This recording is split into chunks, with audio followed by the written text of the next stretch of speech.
Pikmin. Pikmin.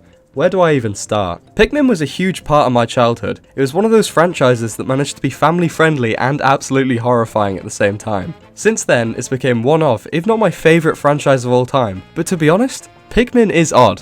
From the cute character designs, to the questionable gaps between releases, to the frankly disturbing gameplay, Pikmin has always stood separately from other games. As a kid, I actually only ever owned Pikmin 3. I played it all the time on my Wii U because, let's be real, there's not exactly much else to do on the Wii U. But my best friend had Pikmin 2, and going to his house to play it was a whole different experience. The caves were creepy, the atmosphere was different, it was like playing a darker version of the game I was used to, and I'd usually rather watch him play than try it for myself. So, I decided to go back and play through the 4 mainline Pikmin games from the GameCube to Switch to see how the weird little series has changed over time and rank them in order of best to worst. What works, what doesn't, and what's just a bit strange. And whilst there's actually a lot more that's changed than I thought there was, there's still a fair amount that's stayed similar across the board. To start with, we'll take a look at the game that kicked it all off, Pikmin 1 on the GameCube. Going back to play Pikmin 1 after only having played the more modern games was definitely a lot different to what I was used to. For starters, there's only 3 types of Pikmin, the camera's got that early 2000s jank to it, and it's much shorter than the other games. But the simplicity of it just being you, the Pikmin, and the constant reminder of your imminent death made it a really cool experience. I think a lot of people seem to forget just how weird Pikmin 1 was when it first came out. It released in the same year as Halo, Metal Gear Solid 2 and GTA 3, so while most other video game companies were focusing on action and shooter games, Nintendo developed Pikmin, since they later declared that Mario will never start shooting hookers. All jokes aside, Pikmin 1 was a part of a really great shift for this era of Nintendo. A game where you lead an army of flower people to their death isn't exactly something you'd think would sell well on paper, but it ended up doing really well. Being released in 2001 alongside Animal Crossing started a wave of more unique games that really broadened Nintendo's reach outside of their mainline titles. Games like Wii Sports on Nintendogs probably wouldn't exist if it wasn't for the shifting company strategy that Pikmin and Animal Crossing brought, which is pretty cool. Moving on to the game itself, one of the main features that defines Pikmin 1 in the series has to be the timer. You crash land on the planet and you have 30 days to collect all of the different ship parts before you run out of time. 30 days sounds like a lot of time, until you realise each day is only 13 minutes long, and you can guarantee at least 10 minutes of that will be trying to stop your Pikmin from taking their own lives by falling into an inch of water. However you choose to spend your time, every second matters, and it makes the game so much more tense than you'd think, judging by its looks. I mean, after stressing out over Pikmin 3's juice mechanic as a kid, which is arguably the easiest in the series, I think the timer in this game probably would have given 10-year-old me a heart attack before the 3rd day. You can kind of tell when you're playing that Pikmin 1 was meant to show off the GameCube.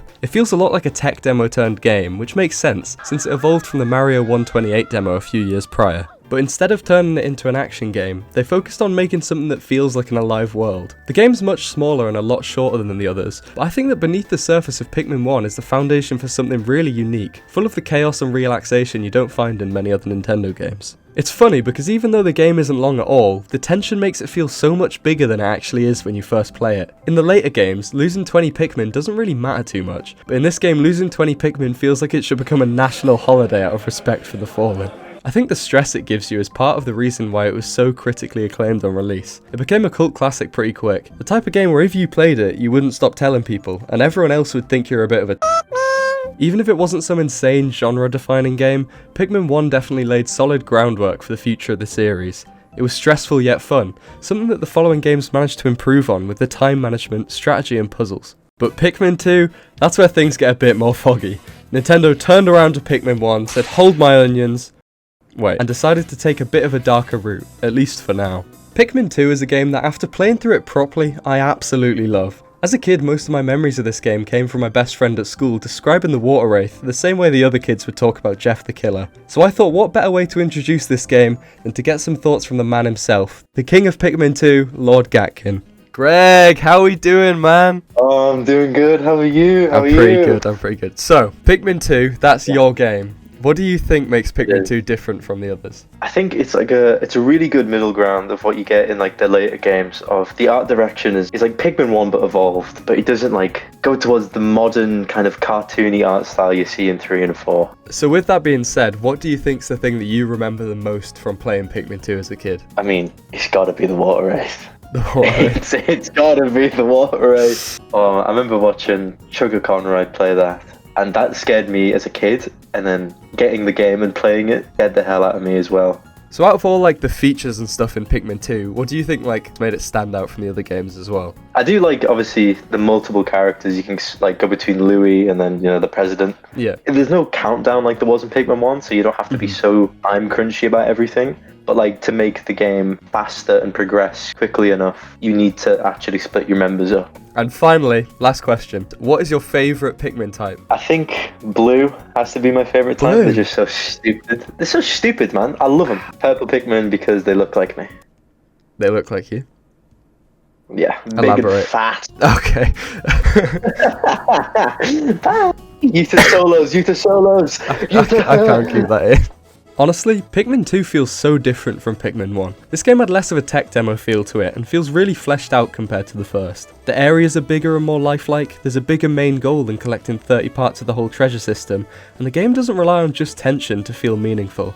The treasure hunting aspect of the game is something I really enjoyed, even if it does have a couple of inconsistencies. I mean, why is a bottle cap worth the same as an actual diamond? Why is food left untouched underground still perfect? Why is Louis not worthless?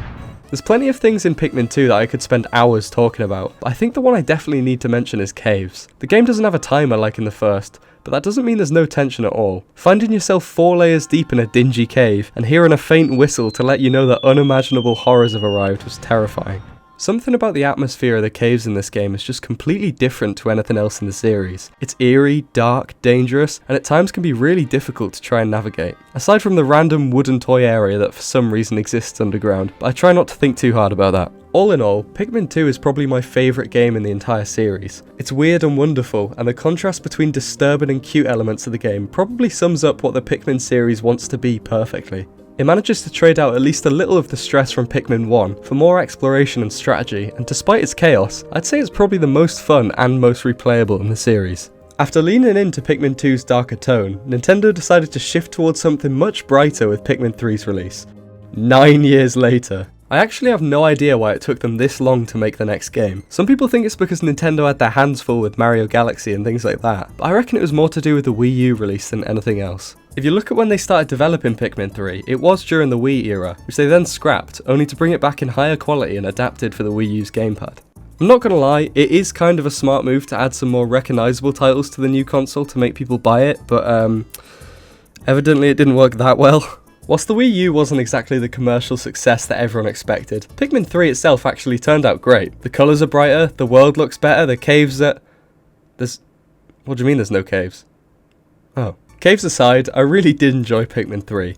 Even though I probably do look at it a bit with rose-tinted glasses, it's probably my second favourite entry in the series after 2, but it's definitely not perfect.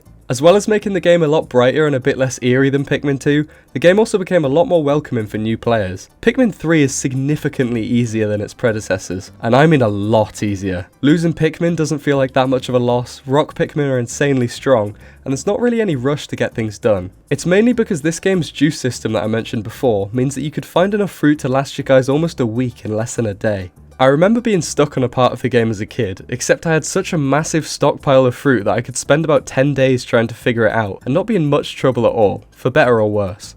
That being said, I do think that the slower pace does work in Pikmin 3's favour quite a bit though. Instead of relying on tension like 1, or being difficult like the caves in 2, Pikmin 3 trades these aspects completely to lean more into the exploration and puzzle solving.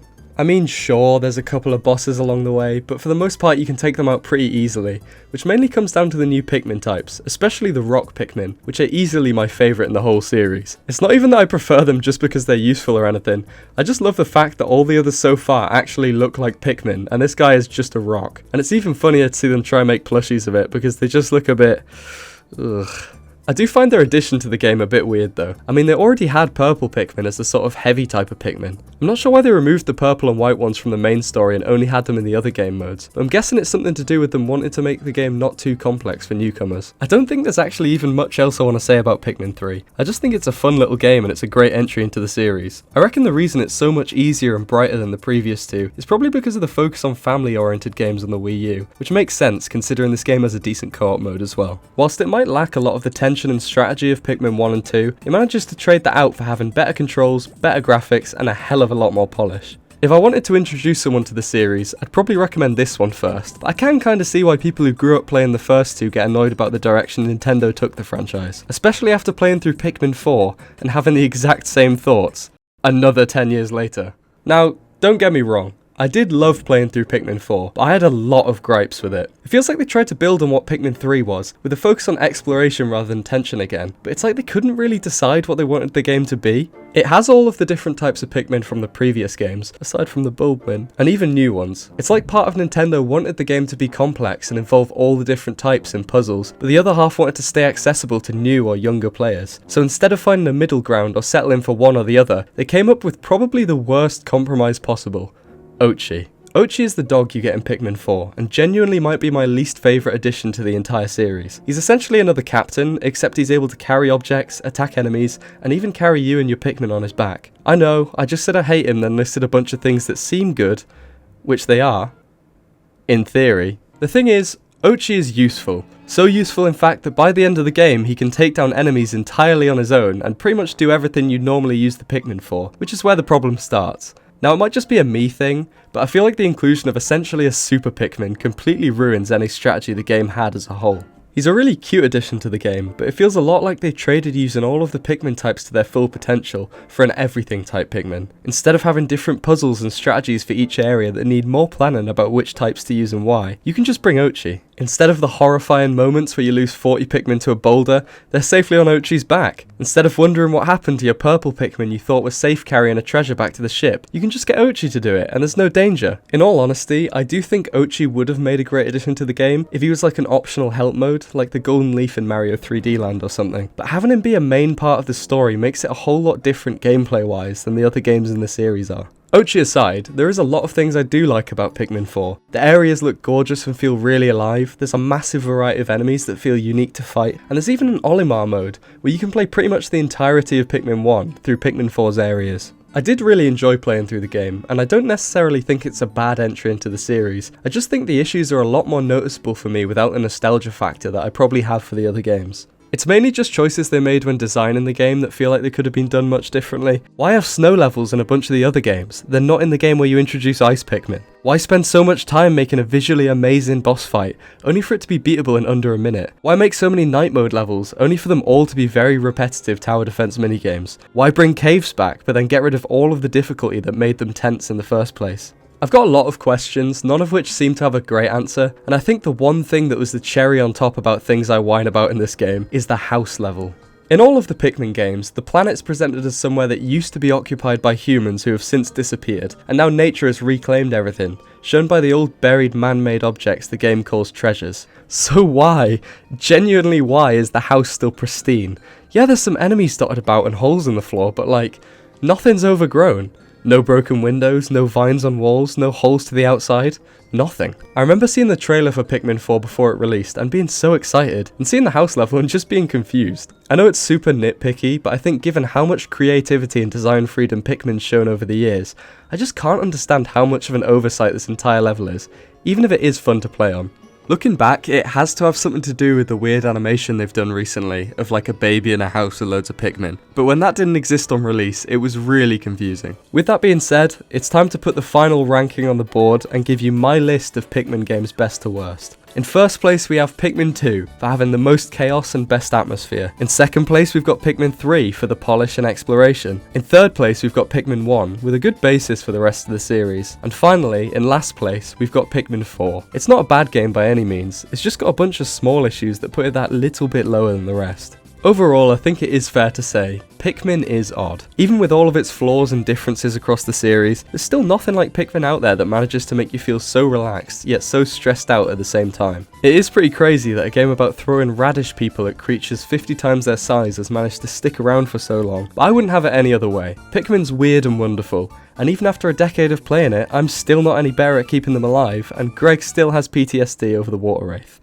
My name is Joester, and that pretty much sums up my thoughts on the Pikmin games for now. Let me know how much you hate my rankings, don't forget to subscribe, and I'll be back in another 10 years when Pikmin 5 eventually releases.